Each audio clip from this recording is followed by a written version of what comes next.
Welcome to the Encore Audio Archives YouTube channel. I'm Taper Dave, and this is my channel. I've uploaded hundreds of talks here that I've recorded at meetings in West LA, and I've also recorded conventions starting in 2013. I've got a bunch of those up. And Walt and Mary Murray, the original owners of Encore Audio Archives, started the company in the 80s, and Walt recorded Joe and Charlie's and a bunch of stuff down in Vista, California. My sobriety date is June 20th of 1994.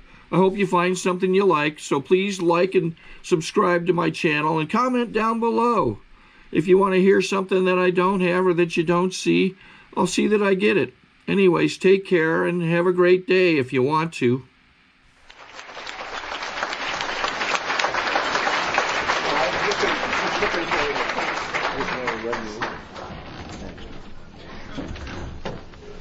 Good morning. I am Bob Earll. I am an alcoholic and an addict.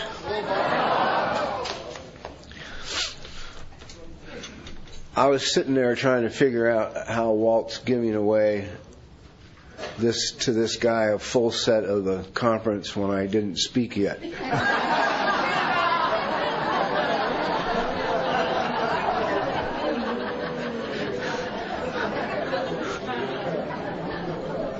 I'd check and see what tape is in there if I was you. I may have been 12 years old or something when I gave the talk. God, what a great guy. He was so funny. Well, a Sunday morning spiritual meeting, huh? This is, sobriety seems to have been, for me and my friends who have been here a while doing this thing, my ex-wife came up with a term for it, and we all concur, and that is Mr. Toad's Wild Ride. And I think for an awful lot of us, and I'm one, in the very beginning, when they said, everything's going to be okay, I heard I would never hurt again. You know?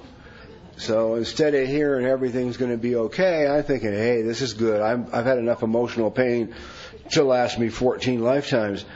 And unfortunately, of course, that's not what's being said. It just said everything's going to be okay. And I would like to say, from my perspective now at 38 years, no, everything isn't going to be okay. Not on your life. Man, you will run into an occasional shitstorm that'll just make you wonder why you got up that day or opened the mail or whatever it is, you know. But it'll come. But the difference for me is with the program, being a member of the program, is that even when I get hit with one of those storms, I'm okay. See, that's the difference. And I never was okay. That was always a problem. You know, I was not okay. I was loaded, whacked out. I was my problem. Well, I still am. I mean, I've long talked about the vulture on the headboard in the morning. I can say that after 38 years, he's not really there anymore. He's waiting about 4 steps away from the bed, but at least...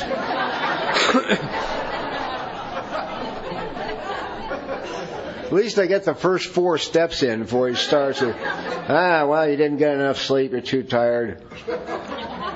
Can't go to work today, but if you don't go, you're going to get fired, and you haven't saved any money, and so you're going to be living in the streets. And that bump below your knee isn't from hitting the coffee table, it's bone cancer. So how are you going to handle today, huh?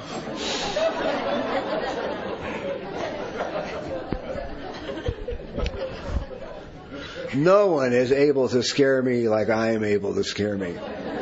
I mean, I think, basically my thinking is about scaring me.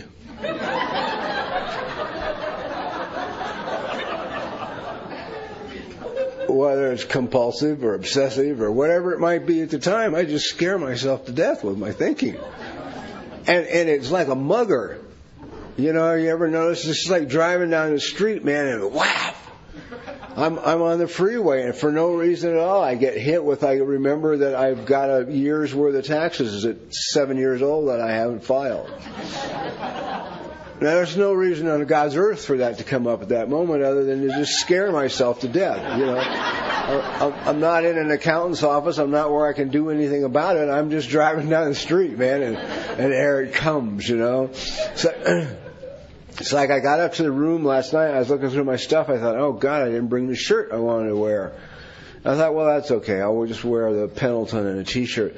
Then I got the T-shirt on this morning, and I looked, and there's 2 spots right here. Now, I don't know about any of the rest of you, but that wore me out, the 2 spots.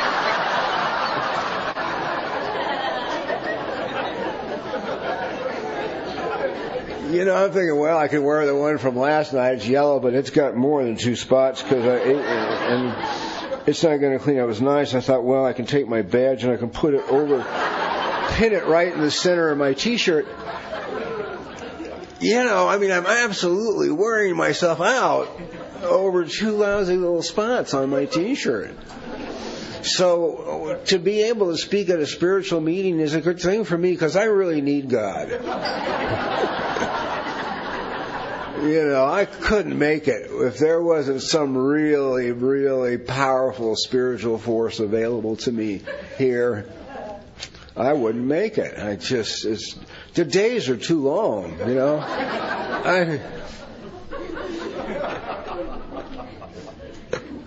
I can't let anything go. He handed the guy from central office, you know, the cash in a plain brown manila envelope, you know. I thought, I mean, I'm gone, you know. I'm gone. Cash in an envelope, and well, he could go spend it if he wanted. And, you know, just gone, you know. Whatever the hell was going on up here, I'd left. You know, I'd left. That's another one of my favorite pastimes. Leave my body whenever humanly possible. Get out of the room. Get gone. You know, just get gone. Avoid that intimate kind of conversation, communication at all costs, whatever I can do, because I don't know how to do it, and it's embarrassing or it's painful. And I think one of the things is that, for me, is that fear of being humiliated, public humiliation. That's a huge one for me. And yet, on the other hand, I'll talk when asked. So that's sort of like, and as I'm prone to lose my thought and go off on tangents and all that, you'd think I would shut up and stay home. Being afraid of public humiliation, but it's more like getting caught, you know, on a street corner with no clothes on. Sort of. I mean, as that kind of public humiliation. Being found out for the defective person that I think I am. And think is the operative word there. Being found out for the defective person that I think I am. But I've always believed that I am not enough. I've believed that ever since I was old enough to believe anything. I'm not enough. I'm not sufficient. And so I had a tough first 15 years until I got marijuana and wine. And at 15, I'd already been thrown out of the Los Angeles City school system. Not just a school, the system. I had great difficulty getting went all the way back to the second grade. Basically, it just said, doesn't play well with others. You could just take that right on into high school. Boy, it doesn't play well with others. Including the teachers. So they asked me to leave. And 3 days after I was thrown out of high school, I had some wine and some marijuana on the beach. I shouldn't have to tell anyone here but the Al-Anons what happened.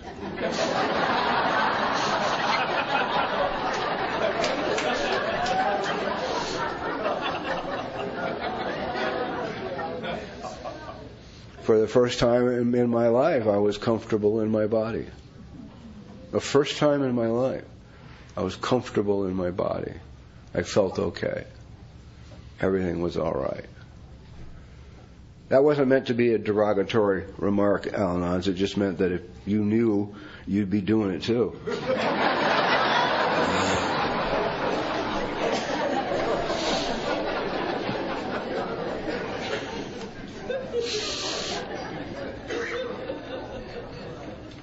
You've had to watch us have all that fun.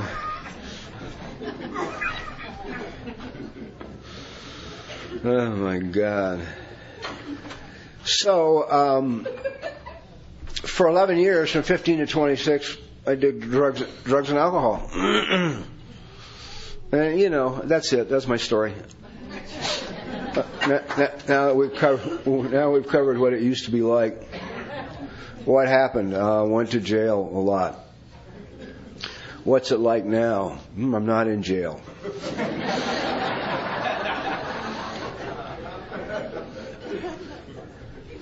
If I get a little cynical in this talk, it's because I have been wrestling with just an absolute terror of a depression for about 18 months now. So I have a tendency occasionally to get a little cynical, only because it's just been so paralyzing to my life. What are you doing about it, Bob? Well, I'm seeing the appropriate medical authorities is what I'm doing about it. But it's just been a long haul. And I don't like being depressed. Bums me out.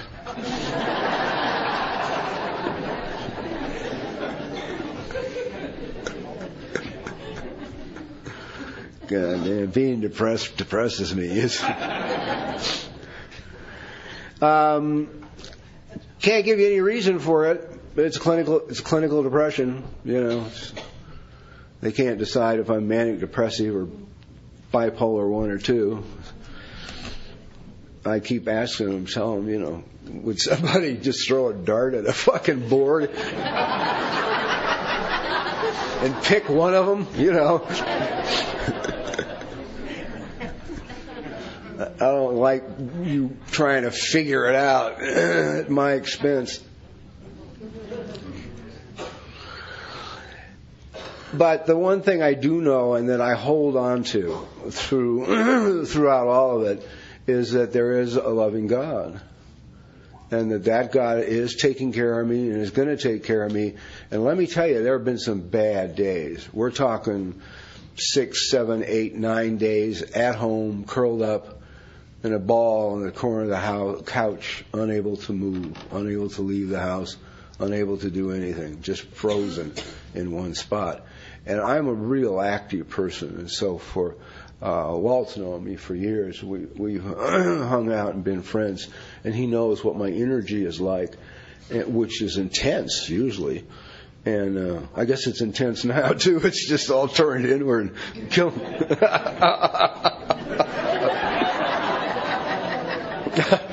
It's still intense. It's just the direction has changed.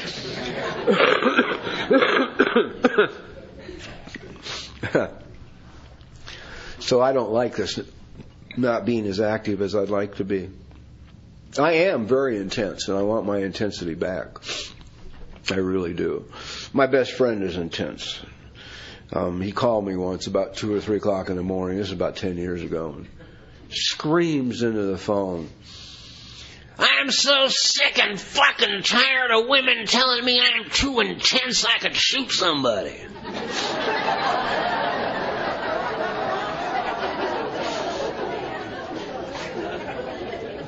I said, Tommy, you are intense. Yeah? Why don't you just find somebody that likes intensity? You know? Instead of trying to change them. And he's done that, and they've been together about 5 years, and life's pretty good. All right, let's talk about how I know God's going to take care of me without my having to do anything. I was about 2 years sober, and I was having great difficulty with God, with praying, with having anything to do with God, because I had gotten the information early on that God was my Father. And that was not a good image to give me. It was, I really wasn't even talking to the guy who gave me the image. I was standing talking to somebody else, but this was one of those people that we apparently have appointed in AA to give advice even when it's not asked for, I want you to know we're designing an armband for them, so you'll see them coming, across the room. So I was having a conversation about something with this guy, and this uninvited guest steps up and said, well, if that was my problem, I'd turn it over.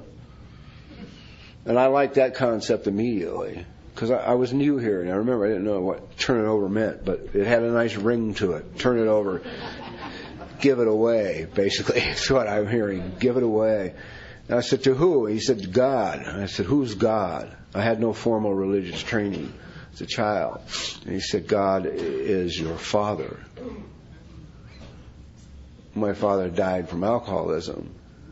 Wasn't a good image.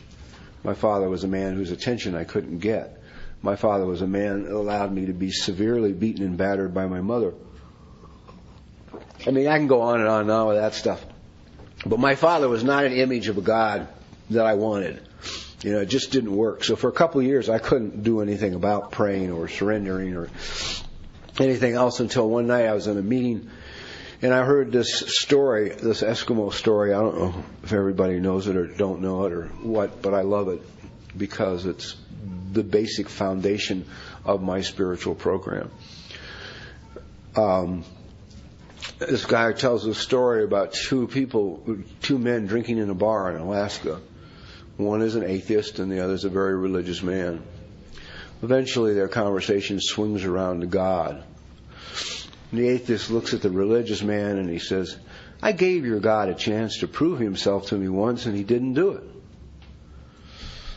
The religious man says, well, in what manner did you give God a chance to prove himself? Atheist says, well, 6 months ago, I was lost 150 miles north of town here in a blizzard. And I knelt down in the snow and looked at the sky and said, God, if you're there, I'm lost and I'm going to die. Religious man looks at him, smiles at this boy, very, very knowing smile. And he says, well, you must believe you're here. Guy said, nah, some goddamn Eskimo came along and showed me the way back to town.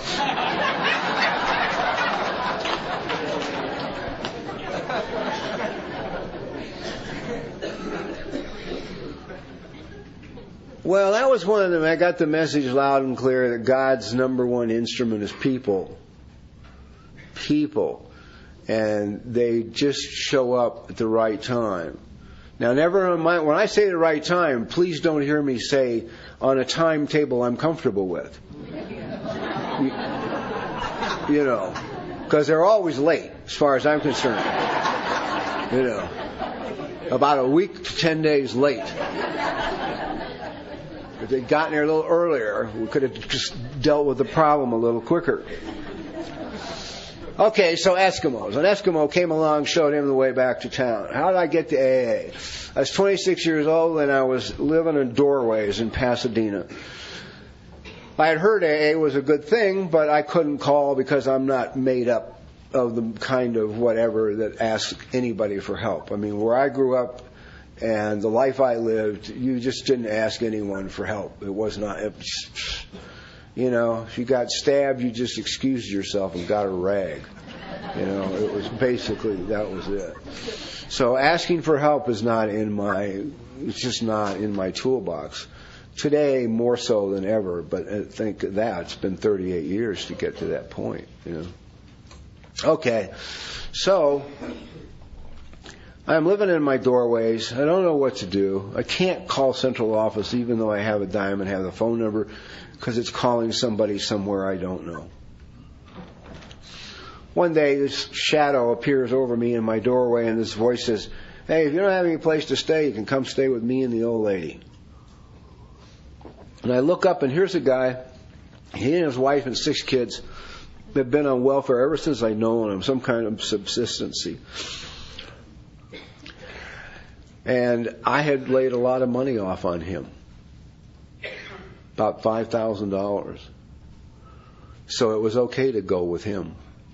I could take his offer of help because he owed me. You know, that's the code of the streets, man. He owed me $5,000. It was his duty to take me out of that doorway and take me home and give me some help. So I went with him.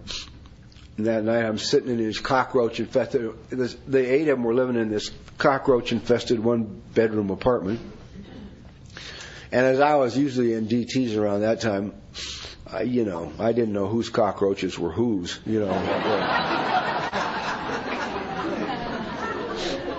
So you have to live with them, because you can't be stomping on a clean floor. It was clear space. So I had to just live with them. So I'm sitting there telling him, I said, one of these days, man, I got to do something about this drinking and drugging. I just got to do something. And he says, oh, there's a girl down the hall goes to AA. You'd have to see this apartment building to believe this. Well, I'm thinking, a girl?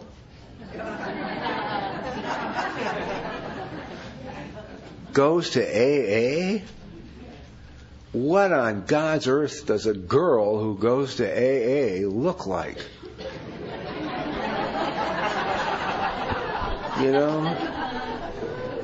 I couldn't even imagine. Gravel Gertie was the best I could come up with. You gotta remember, this is 1962, man. There weren't, starlets on the cover of Vogue who were announcing their newfound sobriety. The concept was just old, beaten up women and drunk in their house coat, coming to meetings. So I went down the hall. I had to see who it was. It's my curiosity. This is God using those parts of me for His benefit, to then benefit me too. He usually uses my character defects for His benefit. I go down the hall and knock on the door, and the girl that opened this door was big enough to break every bone in my body. She stood about 6'2", 6'3", weighed about 235. She was built like a professional football fullback. Just solid goddamn muscle. She had short black hair and tattoos down both arms and both legs. And this is long before it was fashionable. Okay? Like 20 years before it was fashionable. She has in her hand a half-full pint of booze. This is my introduction to Alcoholics Anonymous. And we wander around, worrying about, oh, careful what you say. Oh, we better take the newcomer to this meeting instead of this meeting. Oh, God. Where do you think they're coming from, for God's sakes? Where do you think they've been recently? It's incredible. I looked at her, and it was like street people. For me, it was perfect. I could talk to her. I've lived my life at that point around these people for 11 years. I looked her dead in the eyes and I said, I'm curious about this AA thing. And she looked me dead in the eyes and said, AA will work if you want it, and I'm not ready to quit drinking. Made perfect sense to me. I'm standing there 135 pounds, 6 feet tall. She's standing there 6'2", 235 pounds. She weighed 100 pounds more than me. I was sick. I was done. I was well done, actually. I was finished. And so I figured, you know what? If I looked like you and had your strength, I'd keep drinking too. I didn't come in here with a desire to get sober. I came in here with a desire to stop dying. That's it. But anyway, so she felt responsibility to AA for the sobriety she had, stuck me in a car, took me to a meeting. And that was the beginning of my sobriety, August 28th, 1962. Eskimos, always showing up Always at the right time. I remember one day when two friends of mine and I were going to get together and have breakfast. And everything kept going wrong. We had some errands, individual errands to run first, and everything kept going wrong. I mean, the one guy's car wasn't ready, my cleaning wasn't ready, or the one shirt I really needed wasn't ready. I mean, it was like we kept calling each other back and forth, and we were like an hour and a half behind our schedule for this brunch. Not that we had anything to do after this brunch, we had just made this arbitrary time, and we were behind. So we get to the restaurant, and just as we get into the restaurant parking lot, there, standing on the street corner, is a guy who knows the three of us. We were his three favorite people in AA, and he was just getting ready to get in the car and drive down to the beach and blow his brains out. We thought we were an hour and a half late. Yeah? We weren't. We were right on time. Right on time, showed up exactly the right time, the right place. I'm trying to think of other Eskimo examples other than how I started writing. Oh, God, Joyce. Of course. We have in AA a carved-in concrete thing about don't get emotionally involved your first year. I have no idea where that came from. Perhaps somebody who can't have a relationship.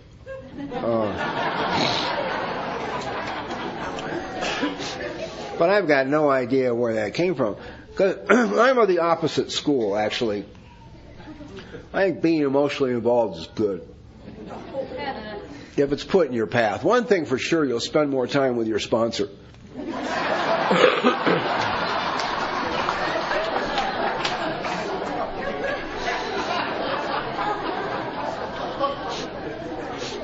You might get away with a phone or one or two phone calls a week, but you get involved and you'll be one or two phone calls a day.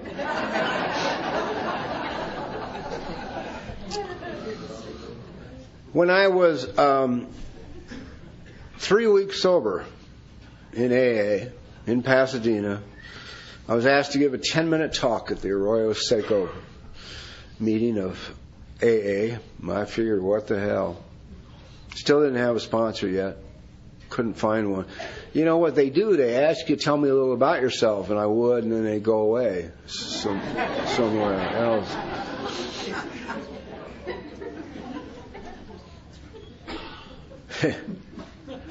So I give my talk, and in the meeting is this absolutely stunning blonde, about 6-7 years older than me, about 5, 10 or 11, just gorgeous. And after the meeting, she comes up to me. She has 3 months of sobriety, so she's an old-timer compared to me. And this is a true story. There are friends around who know this story. She comes up to me after the meeting and informs me that her sponsor told her if she heard anything she liked to take it home.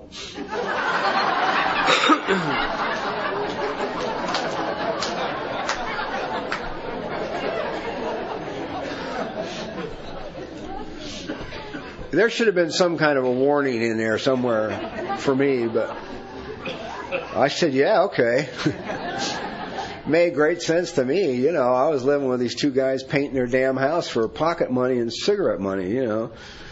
So 2 weeks after we go out to her place, and, you know, for 2 weeks we barely come up for air. And shortly after that, a few days after that, she has a complete emotional breakdown and lands in a private psychiatric hospital. And I'm like, screwed. I don't know what to do. You know, I feel responsible, and I don't know what to do. I don't have a sponsor, so I don't have anybody to talk to. And she's in this very fancy, very lovely psychiatric hospital. So I go there every day, and we sit by the pool, and we plan the rest of our lives together with God, AA, and the 12 steps. I know. I know. Well, see, it's kind of what I thought sober sex was going to be like anyway. You know. I mean, because I was thinking about that a lot after I started going to meetings about how do you do this sober. And I thought, well, you just kind of come together like, you know, two trains, you know, just driven by lust. And then after a couple of weeks, one of you will lose your mind.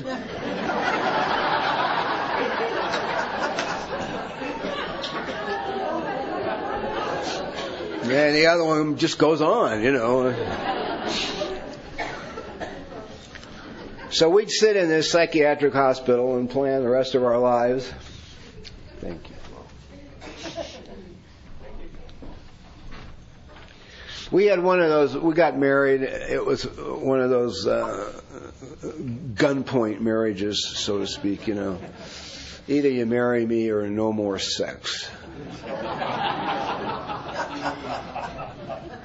And I thought, oh God, I can't go through this again, you know. I don't want to do a repeat of the first part of this. It's kind of like, you know, doing AA over again. You know, screw that. I'll just stay here with what's comfortable. It's amazing how comfortable we can get in our discomfort, isn't it? So we got married, and we had one of those marriages that just burned out everybody. You know, by the time we'd been together a year and a half, everyone we knew said to us, we just broke up again one more time. And they all said, if you go back together one more time, we're not speaking to you again, ever.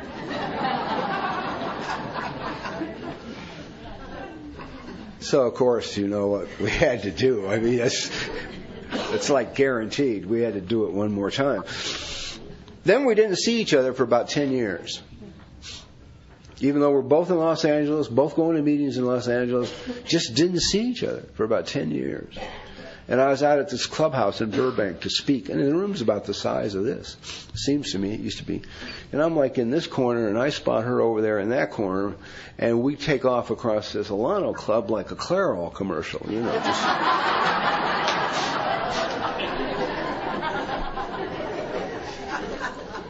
And we wrap ourselves around each other, and at the same time, we both say the same thing. Thank you for being part of saving my life. See, we had new information now. It was 10 years later now.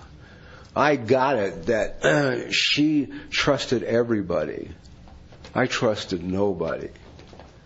You know, she third day of sobriety, she gave some guy head in the front seat of his car outside the meeting because he convinced her that one of the problems that alcoholic women have is they're sexually repressed. Now, if you're that naive, you need help. You know, here. So I was going to be her bodyguard in that sense.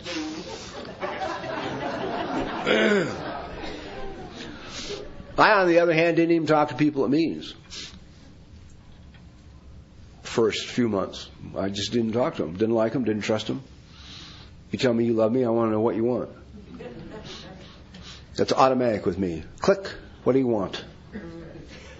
Why is it that way with me? Because I've never said I love you to anybody in my life that I didn't want something from them. It was only when my daughter was born here 12 years ago that I got it.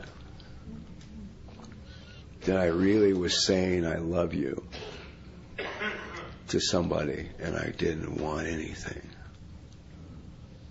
Just because she was there, you know.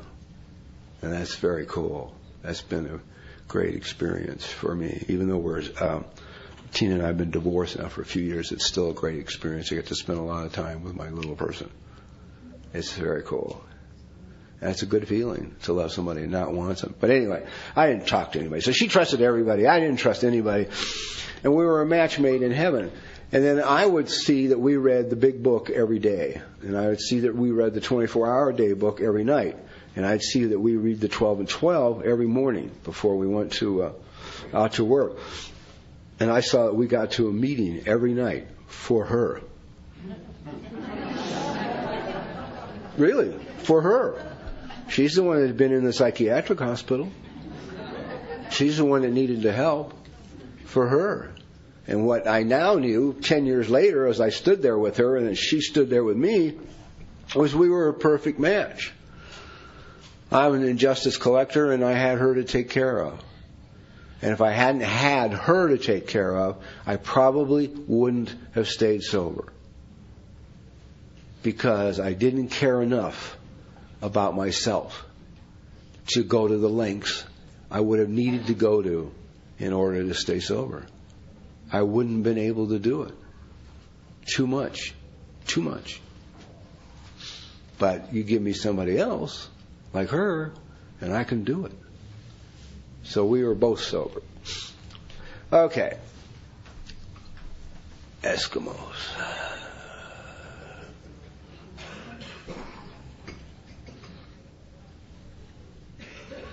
When this end in about 15 minutes? No?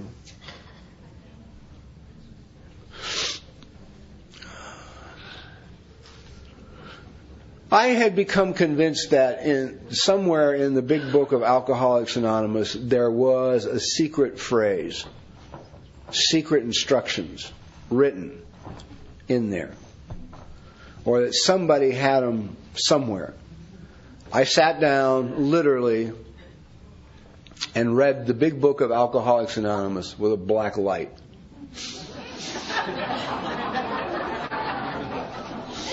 Looking for the secret phrase in invisible ink. I didn't get here well, let me tell you, man. And I live with this thing on a daily basis, moment to moment.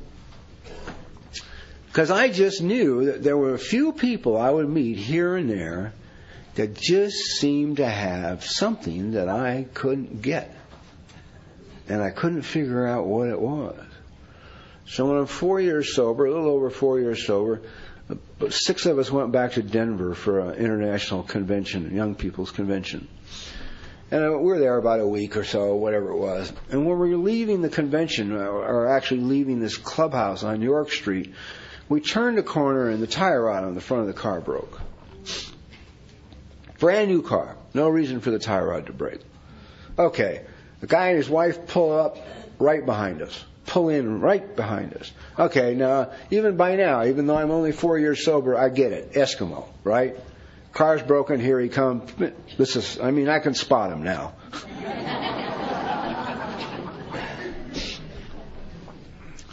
I just am not always accurate as to what message they're going to bring. So anyway, he says, well, look, we can't get your car fixed today, but we can get it towed in. We'll get it towed in, and you guys can stay with us. And we'll put you on the road to California tomorrow and pack you lunch after the car's fixed. So we said, great. So we got a tow truck, and he took the girls out to the house first and then came back and got us guys. And we pull in the driveway in this big house in Cherry Hills in Denver. Gorgeous house. Oh, God, it was beautiful. And later that night, we're all sitting around this big oak table, having coffee. And he looks at me and he says, I was really glad to hear you talk about drugs at the convention.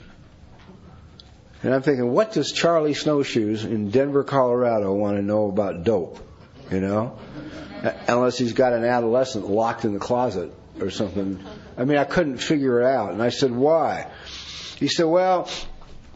He said, I'm a heroin addict. He said, I did time in Quentin and time in Folsom and had real trouble with this program.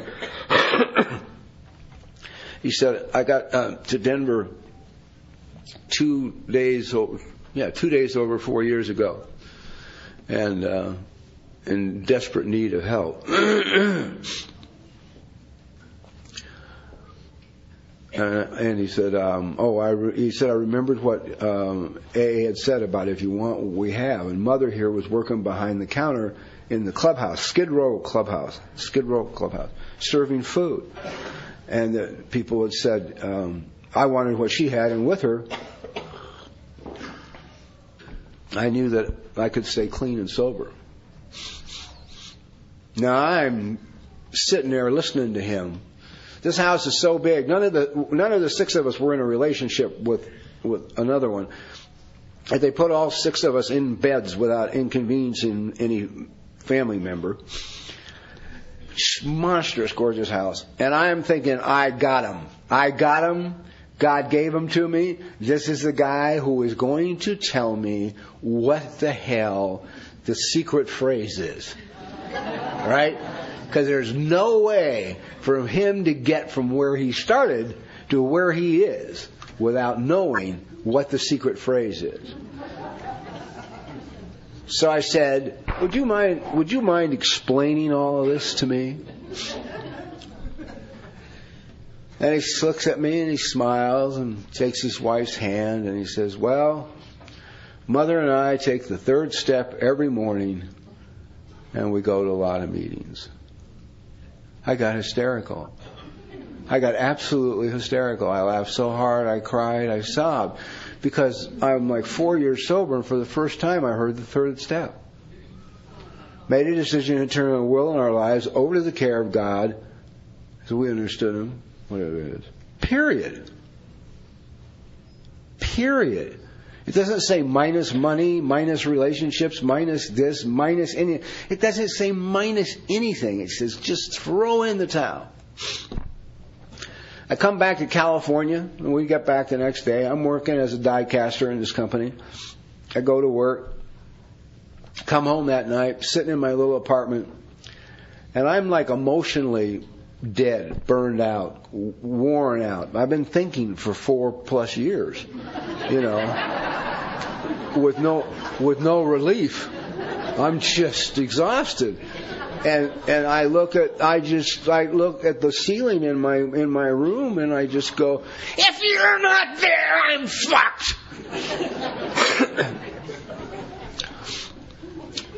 God didn't mind the prayer. I hope it didn't offend you.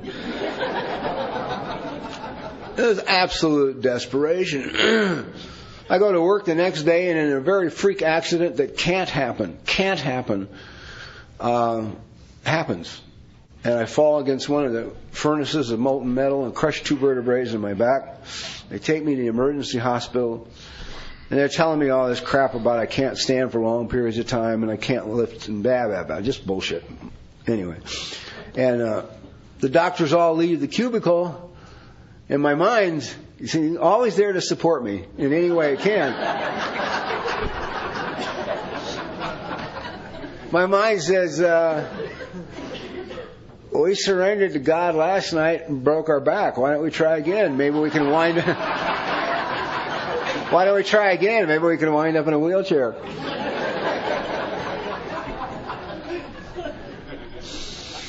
And I was so burned out from thinking, so completely burned out, I decided that, who knows, maybe this is a good deal. Maybe having a back broken is just fine. And that I don't know.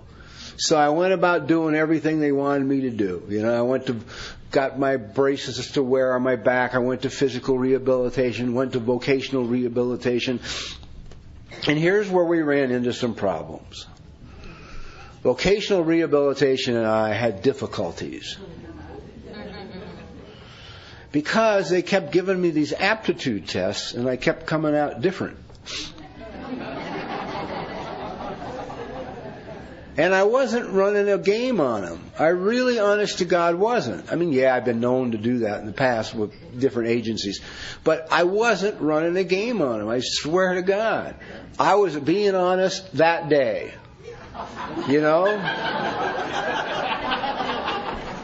And that day I might have liked the outdoors, you know. And next month when I came back to take the test, I may not have liked the outdoors, you know. So I just came up different, you know. Plumber one month to forest ranger the next, you know. Just incredible. Just incredible. Anyway, after 6 months of this crap with voc rehab, I'm sitting in my living room, and one night in the TV Guide there's an ad about, do you want to be a writer, or something about writing. And a little voice down here, somewhere in here, said, let's try this. And this voice immediately stepped in, reminded me that I'd failed English ever since the first time they gave it to me. I was a phonetic speller, and they'd thrown me out of school. I thought, I'm just going to do this. So I took all the paperwork into voc rehab, and what God really had basically done is He outweighted bureaucracy. See, I was the black mark on the books of the voc rehab in Van Nuys. Everybody else that came in the time I had been placed at least 3 months ago, but not me, right? And so when I gave first the paperwork to my counselor, she got hysterical. She thought it was funny too. Her and my mind could have gone to lunch together.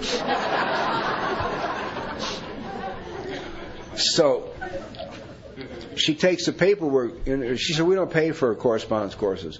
She takes the paperwork into her boss, and he says, yeah, fine, cool, get him books. Give him his check, get him out of here.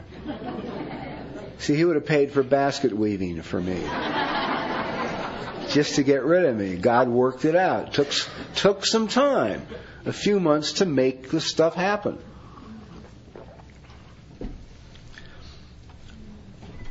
Well, I get my books, and I start to read them. And I start to write a short story about a drug connection in a drive-in eatery. It's terrible. It's really awful.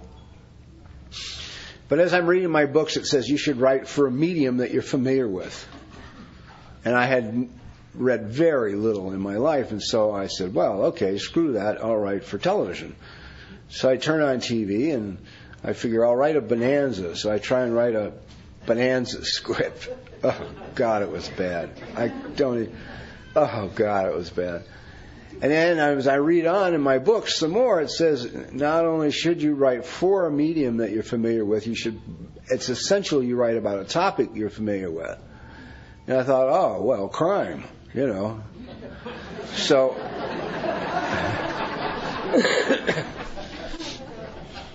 So I start to watch all the cop shows and settle in on Ironsides, which is the one that's, seems to be the most intelligent, and go to work trying to write a story for that. And one night, a guy's bringing me, I don't have a car. I was bankrupt, 4 years sober, because I'd been handling my money.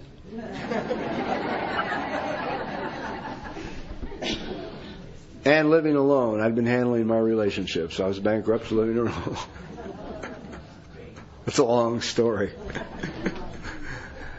Just trashed my whole life in 4 years. It was interesting. Anyway. Okay, so... okay. So I didn't have a car still. I'd lost my car in a bankruptcy. And this guy was bringing me home from the meeting. And Jim we're still great friends. And he says to me, what are you doing? Oh, I never asked people what they did in AA. I never wanted to know what you did for your living. Because I knew my mind would use it.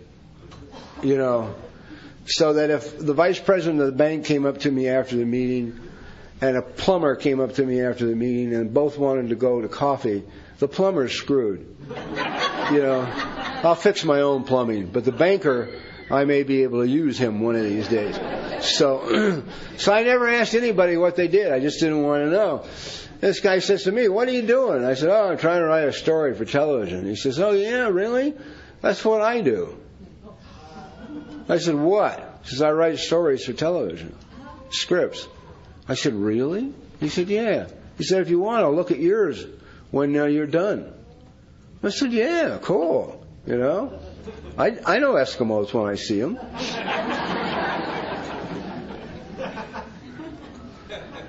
So I finish the story, I give it to him. There's about 12 things he thinks should be changed. I change about 6 of them, don't change the other 6. I've learned that's just choice, creative choice. He says to me after I got my changes made, he said, do you want to get it typed up, by somebody, retyped? This is funny. I've never thought of this before, but, the thing of Eskimos and all that. When we went to the high school, they take you to the high school you're going to go to before you go there, before you actually get there. And because I lived on a borderline situation in Los Angeles, there was only about 6 kids from my junior high that were going to go to manual. So we went around together. I mean, we toured everything. We had to tour everything together. The girls had to go to body shop and auto shop, and we had to go to home ec and, whatever the hell else.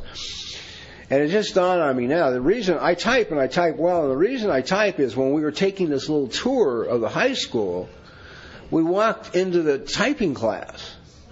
And there sitting in the typing class was about 20 of the best looking girls in manual arts, and not one guy. And I thought, what is this? And signed up for typing.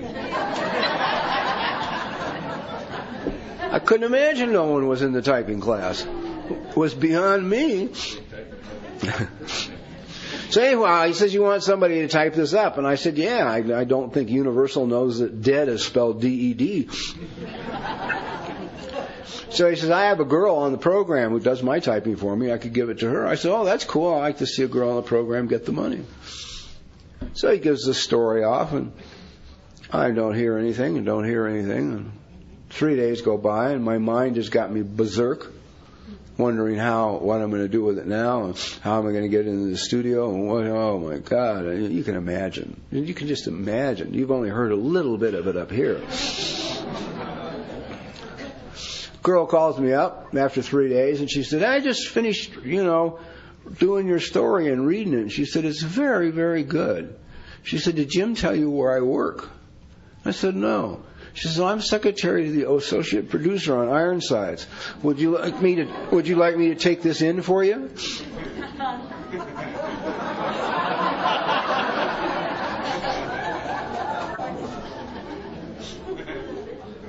Me worry? And I worry about things. I still worry about some things. Why on God's earth do I still worry? The Eskimos have always been there for me. Always been there for me. I really know that I am sober by grace. By grace. And it is the Eskimos that are. And it's gone like that. The whole writing thing went like that. I got hired. They let me do the script. They loved the first show so much they wanted to do the second show. And he says, come back Wednesday with an idea. I said, okay. Of course, I go home. It's the first time in 30 years my mind has been silent,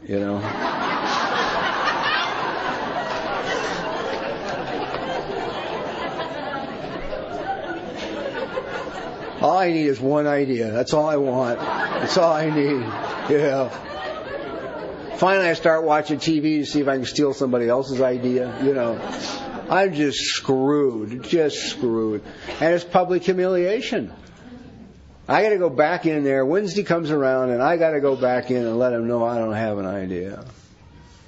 And man, I'll tell you, it's one thing on earth I don't want to do. I don't want to do that. I just didn't want to be a one-shot, one-script kind of guy, And but I also had another tool from the program, and that is show up. Just show up. So I just showed up. I'm in his office. I walk in. He says, well, what'd you come up with? And I go, well, I gave it a lot of thought, and I couldn't. He says, well, never mind. He said, I've got an idea. He said, we're a hit show. We have a responsibility to do some things that are important for public affairs. And he said, I'd like to let's do a show on kids and drugs.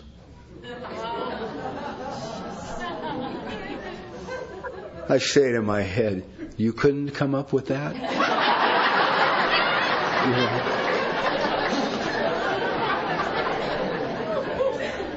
You put me through all that agony and you couldn't come up with that? So I say to him, yeah, cool. Well, we can talk about thing and a thing and a thing and thing and thing. He says, whoa, wait a minute. How come you know so much about it? I thought, oh, God. So I told him, you know, and he says, and this is a great answer. This is a typical non-alcoholic, non-compulsive person's answer. I tell him, you know, I was a drug addict, an alcoholic, blah, blah, blah, clean and sober, 5 years, whatever it was. And he says, oh, that's good. That's good. Well, you won't mind if we get a technical advisor for the show, will you? I said, no, that's fine. Tech advisor turned out to be a narcotics officer from Van Nuys who I had taken a shot at once.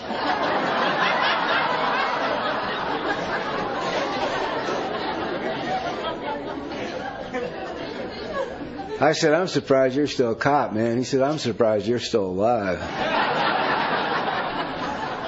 That was the last conversation we had during the entire preparation of the show. It was constant, though, like the let's do adolescence and drugs. I mean, it was constant. It's been constant, and it's like it's okay. You know, now I wonder why. I mean, technically, I'm retired, but from 30 years of writing. I mean, this is a kid who never got past the first half of the 10th grade, thrown out of school. And it was really a great career for me. Did I retire with lots of money? No, not really. I had a lot of relationships. They're expensive.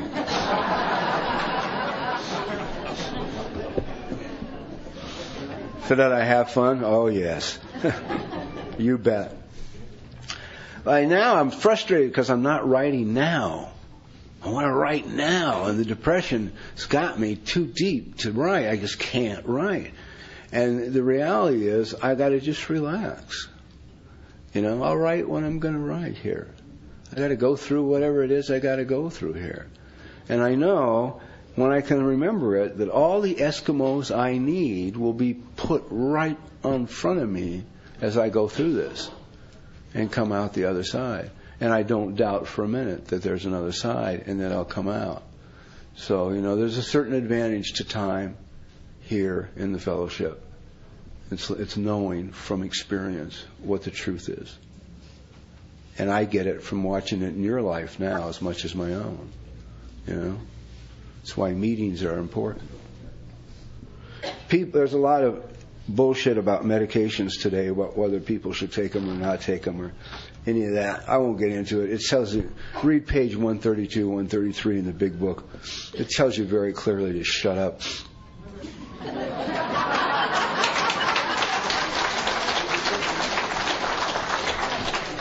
And I would suggest that if you're going to tell someone not to take their medication, you have at least minimum malpractice insurance. Okay? We're learning more about the chemical nature of alcohol and depression. That's all that's going on. Not a big deal. It's not going to burn or hurt anybody, I don't think, here. I've had a good time here. I've had a really good time. I had a good time last night. Father Leo and I have known each other for years. I just adore him. Sorry I missed you, Teresa, but I had hoped to get out, but the situation came up. I had a nice time. You guys are great. I love it out here in the thing. And I guess what is the byword of the spiritual meeting is keep your eyes open for Eskimos. You know? Keep your eyes open for Eskimos. As well as knowing is when you're one. When you're being moved to someplace you didn't plan on going. Just go with the flow. Thank you. God bless you.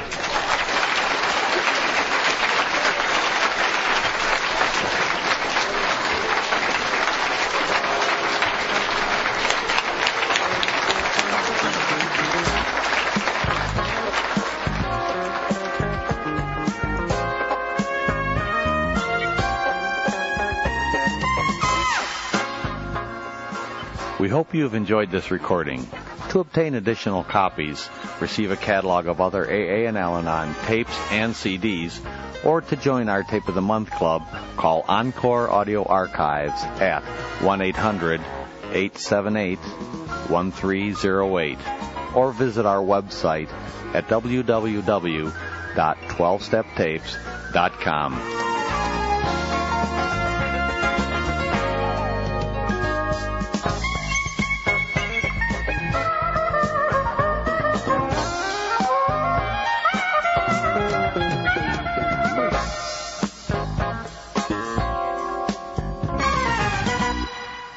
I think we got a great talk going on here. Thanks for watching the channel. Taper Dave here.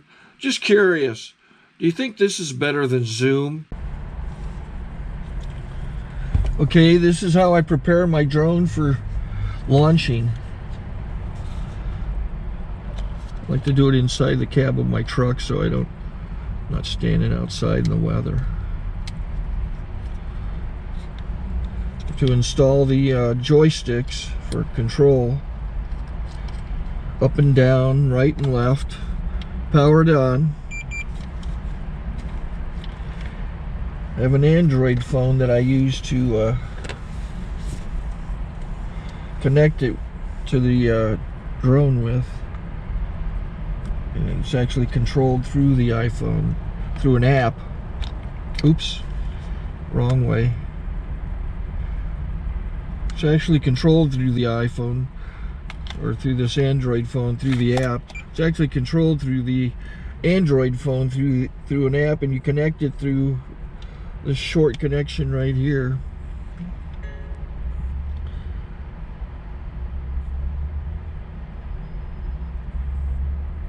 Remote control connected.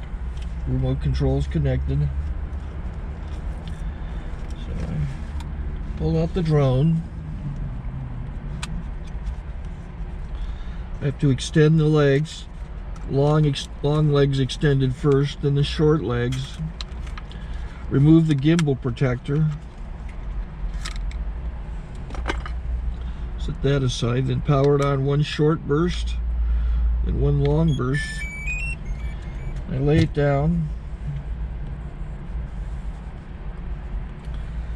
So I have to go to calibrate.